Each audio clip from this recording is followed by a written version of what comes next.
Hey guys, welcome back to We Watch Movie. Mike here. Oh, fuck, I just spilled hot coffee on my dick. Not on my dick, but it was close. I mean, it was right there. It's just mildly hot. It's not that hot. I'm gonna be okay.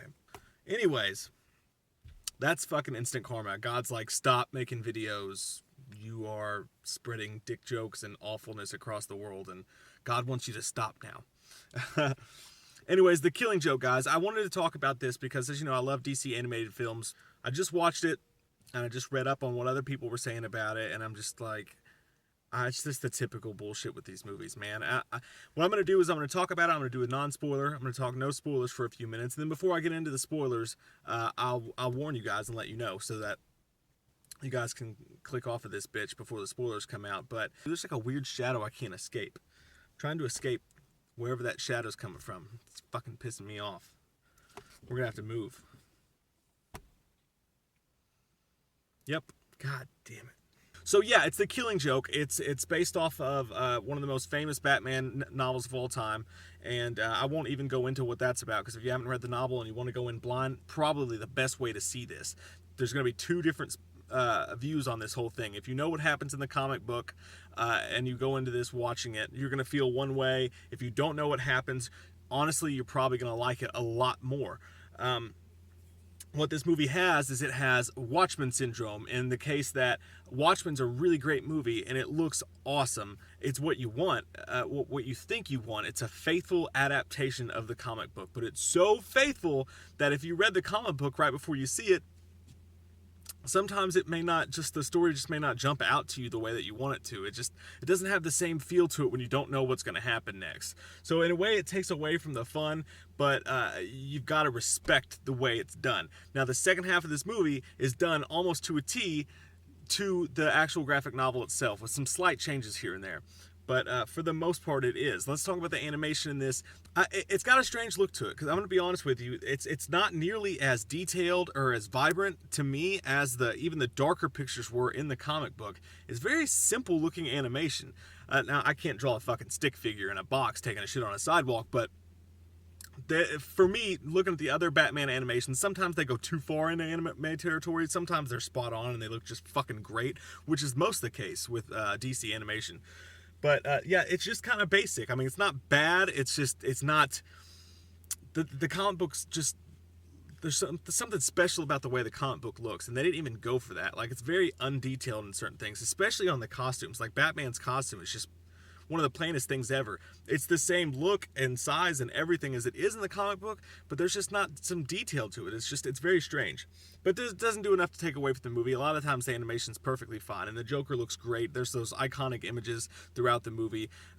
You're going to get that. Mark Hamill's the Joker. He's fucking, I mean, you know, it's Mark Hamill's the Joker. It's awesome, and he brings it here too. I think Kevin Conroy does a great job as Batman too. I read some people thought he mailed it in. I didn't get that sense at all. I thought he was great, and those are the two quintessential animated guys. You know, everybody knows that. It's Kevin Conroy and Mark Hamill, and you'd be in the minority if you tried to argue that, for sure.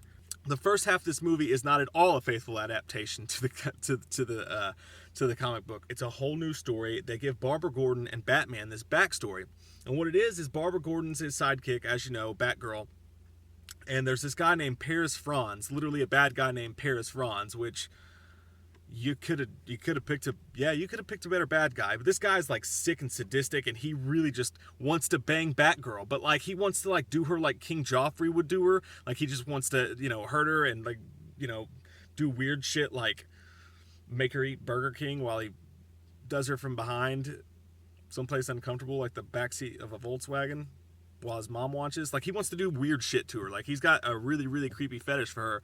And I didn't like the way her character reacted to that. She was kind of stupid, to be honest with you. She's like, and I know she didn't mean it that way. She still took him like a bad guy. But when she's arguing with Batman about it at one point, she's like, oh, it's cute or whatever. And then like when she's talking to him, he's leading her along this game at one point, just basically obviously trying to trap her in a situation. And she's following through with it step by step, being an idiot doing that in the first place. Even though Batman told her to stay the hell away from it because it was a weird situation.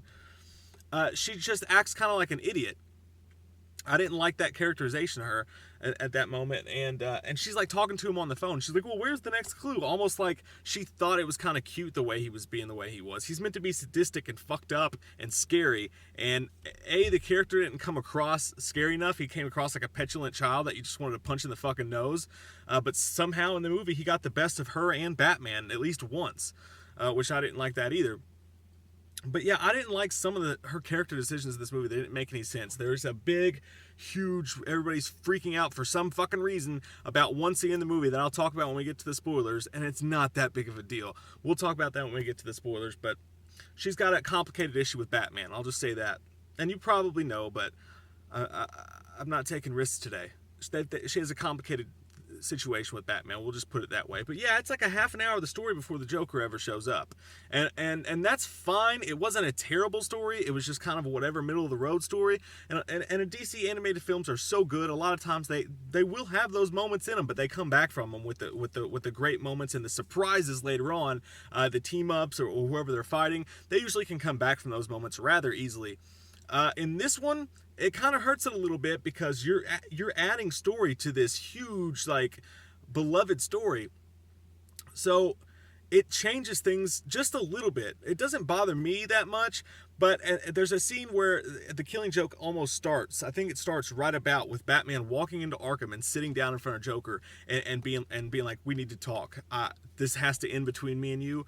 I don't want to end it in one of us killing each other, and I feel like that's the only way."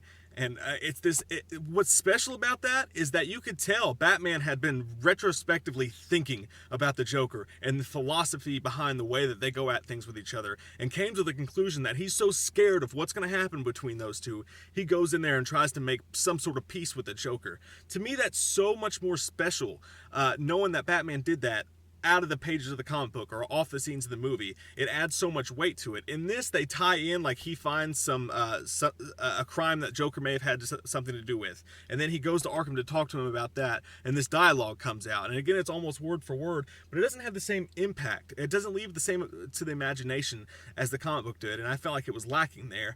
At the same time, I understand why they did it, because it's just, if you're going to be so faithful to the comic book, as you can clearly see they wanted to be, as far as that story goes, from the first page to the last page, they wanted to be so faithful to it that had they done that, they would have had a half an hour movie, and they just had to add something to it. I also think they wanted to give Batgirl a little bit more backstory to make the characters care about her, whereas in the comic book she kind of shows up, what happens to her. In this one, they wanted to give it more backstory. The controversial situation with Batman was an attempt to give her a backstory. It was just middle of the road. And so the first half of the movie is middle of the road. If you're bothered by the controversial scene, maybe that derails you. It doesn't for me. I thought it was kind of weird. That's about it. And then the second half is a dead-on faithful adaptation to The Killing Joke. That's fantastic. And the way that they filmed it, the way that they ended the last shot, is really, really special. The way it was cut, edited, the sound in the back, you'll know what I'm talking about when you watch it. The way that the credits come up, I thought it was done really masterfully, and I thought The Killing Joke was great. Personally, for me, I thought the first half was whatever. The second half was a dead-on faithful adaptation to the comic book, and that might bore some people because you're thinking The Killing Joke, this is gonna be great. I can't wait to see it finally in live animated action or whatever, and then you're like, it's literally the comic book and live animated action. So it may underwhelm some people, but I think it'll stand the test of time. And if you're new to this and you've never read The Killing Joke and you don't know how it ends, it's going to end and then you're going to go, fuck, I have to think about that for a little bit. And that's fantastic. You're going to absolutely love it. So I give The Killing Joke an 8.5.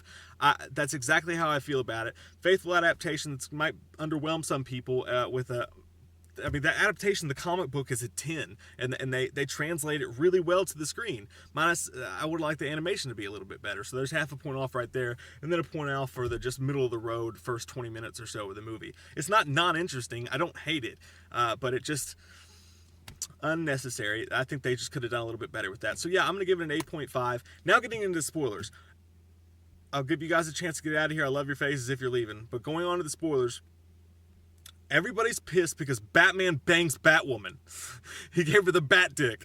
And everybody's so pissed about this, and I do not understand it. It's a typical situation. I mean, girls are attracted to Batman. She's got a weird, complicated relationship with him. She gets pissed at him because he throws down the hammer on her ass. She's like, so you say something and it's law? It's like the same fight he has with Robin and Nightwing all the time, only they don't fuck afterwards. If you do Batman, it's whatever you want to do. I mean, I'm not judging. There's nothing wrong with that. But yeah, he has sex with Batgirl, and she's like, she goes up to him. She's beating the shit out of him, right? And she knocks him down, and then she just starts to kiss him. And you could feel the situation coming. You could feel the tension. They were going to hate fuck for a second there. And I like it because she lays on top of him, and Batman's like, for a second, he's like, I don't know what to do with my hands. But he decides to put him on her ass. They show her, like, grind on him for a quick second and then take her top off, and you can see her brawl. So that's where the R-rated stuff came in with this. As far as the quintessential scene that everybody knows about, I mean, first, let me tell you, this is why it doesn't bother me. She's a grown, consenting adult. It was consensual sex between people. The end. I mean, fuck. Donald Trump and Hugh Hefner can go fuck 22-year-olds, and you know they're not enjoying that shit, and the world gets away with it. So if Batman fucks Batgirl, she's a little bit young, it's legal, it's not that fucking weird, and I mean, Iron Man's a black female in the comic books now. They change shit with these characters all the time, so what if they didn't bang in the comic books? They banged in this movie. Not that big of a fucking deal. Just personally, that's just how I feel about it. Chicks dig the car. Joker walks into Barbara Gordon's apartment, shoots her in the same place. She falls down on the table, almost shot for shot from the comic book. I read it right afterwards. It was pretty much the same. And yeah, he unbuttons her blouse. He shoots her and paralyzes her. Is a huge dick about it, wearing a Hawaiian shirt, as you do. He unbuttons her blouse and takes photos of her. And it's insinuated a little bit that he raped her because Batman's visiting her in the hospital, and that detective or whatever is like, they found her undressed. They gotta insinuate that she was raped a little bit. I think it's kind of understood that she was, really. They don't need to say it, just like they don't need to show it. And just because it's rated R, they decided not to go over gratuitous or show it or anything. It's just like it is in the comic book. He unbuttons that, they insinuate, you know what happened. And then later on, Mark Hamill does his crazy-ass batshit number at the carnival. They send Gordon through that pit, and he does see pictures of her, which, you know, drives him crazy. But I love at the end of it, he's still a good enough human being to be like, do it by the book, Batman, don't let him win. Sort of like the Harvey Dent storyline from The Dark Knight, which Nolan pulled from this. A lot of people pulled from this book. But yeah, the end scene, I just thought it was done so masterfully, where you don't know what happens. Joker tells him the joke about about the flashlight. He's like, you'll turn it off. And it really just takes a second to sink into your brain to really grasp that moment, because they just both start laughing, and then the camera pans down, and then all you hear is Batman laughing, and then it ends. So it's insinuated a little bit, did Batman kill him? Did he grab him and break his neck? Or did Batman kind of slip into insanity there for a second anyways? Because Batman finally gave him this ultimatum. He's like, just let me help you. You know, he let the Joker almost win in a sense, where he's just like, fine, I just don't want to do this. You're going to make me kill you. I don't want to. Please just let me help you instead. It's that one bad day thing. Like, you're one bad day away from being just like me. And maybe Batman felt for him a little bit. He's like, I understand now. Let me help you. And the Joker's just like, it felt like that scene in Heat with Al Pacino and Robert De Niro sitting across from each other at the cafe. Fucking legendary. And I thought they pulled it off masterfully when the camera goes to black, and then you can just still hear the rain. You hear the rain falling, and they're showing the credits, and I thought that was really classy. I really love the way that was done. So that's why I gave this such a high score, despite the first 20 minutes being this Paris Franz douchebag. Typical bad guy with a fucking missile launcher shooting it at Batman, douchebag bad guy they don't give a shit about. Yeah, couple minor tiny differences from the comic. Instead of showing Two-Face's face outside the bars in Arkham, you see his hand scratching the door, and you don't actually see the Penguin, at least unless I smelled a fart and looked the other way or something. So that's my review of The Killing Joke, guys. Let me know what you guys thought below once you see it. And I've rambled on for long enough. But yeah, guys, can we just let this shit go? With who cares? Batman fucked Batgirl.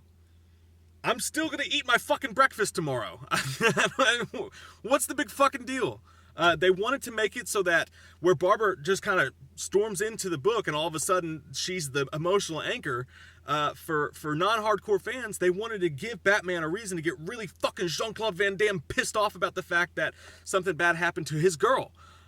That's what they went for. And it was kind of strange and it felt weird, but, you know, it's not like he put his finger in her butt or anything. Maybe he did. I mean, who cares? It's not like he fucked Robin. It's whatever. But comment down below, let us know what your all's thoughts are. Am I way off on that? Am I not giving enough of a shit? Because I think it's stupid that people are upset about it. Comment down below, let me know. I love your fucking faces. If you're new to the channel, click the subscribe button and get some goddamn wham up in you.